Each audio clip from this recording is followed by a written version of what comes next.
নমস্কার বন্ধুরা, কেমন আছেন সবাই? আমার রান্নাঘরে আপনাদের স্বাগত জানিয়ে আজকের ভিডিওটা শুরু করছি। তো আজকে ডিম ছাড়া কেক বানিয়ে দেখাবো আপনাদের, সম্পূর্ণ নিরামিষ ও এই কেকটি চা দিয়েও খাওয়া যায়।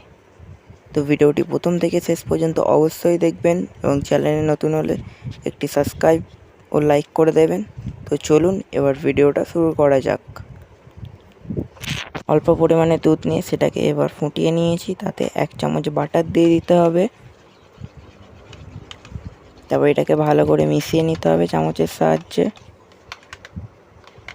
এবার একটি অন্য পাত্রে 1 কাপ টক দই ও 1 কাপ চিনির গুঁড়ো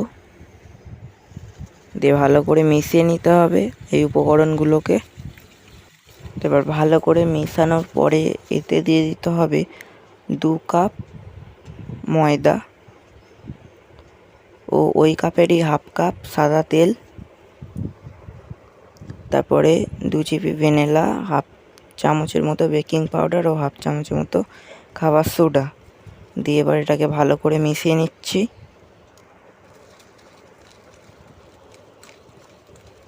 তো এটাকে ভালো করে মিশিয়ে নেবেন। তো এরপর যেটি দুধ ও বাটারটিকে গুলে রেখেছিলাম ওইটা অল্প অল্প করে দিতে থাকতে হবে আর নাড়তে হবে এটাকে।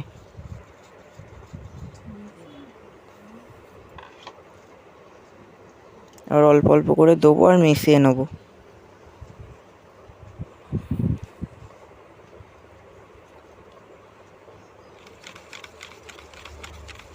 তো এটাকে কিন্তু ভালো করে মেশাতে হবে।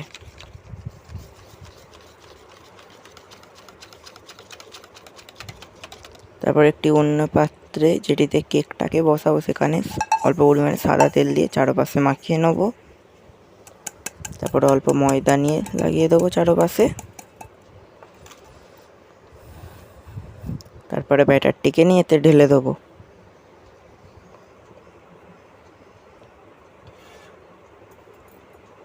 তো এবার হাতের সাহায্যে এরকম একটু ঠুকে নিতে হবে।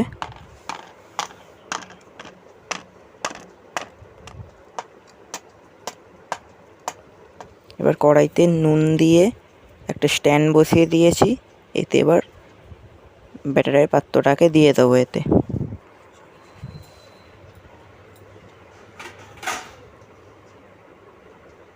তো এটাকে এবার 40 মিনিট রেখে দেওয়ার পরে দেখুন কেকটা তৈরি হয়ে যাবে।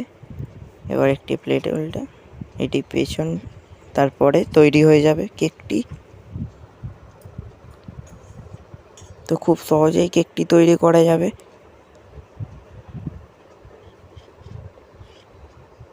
তো ভিডিওটি কেমন লাগলো অবশ্যই কমেন্ট বক্সে জানাবেন। আর কেকটা একবার হলেও বাড়িতে বানিয়ে দেখুন।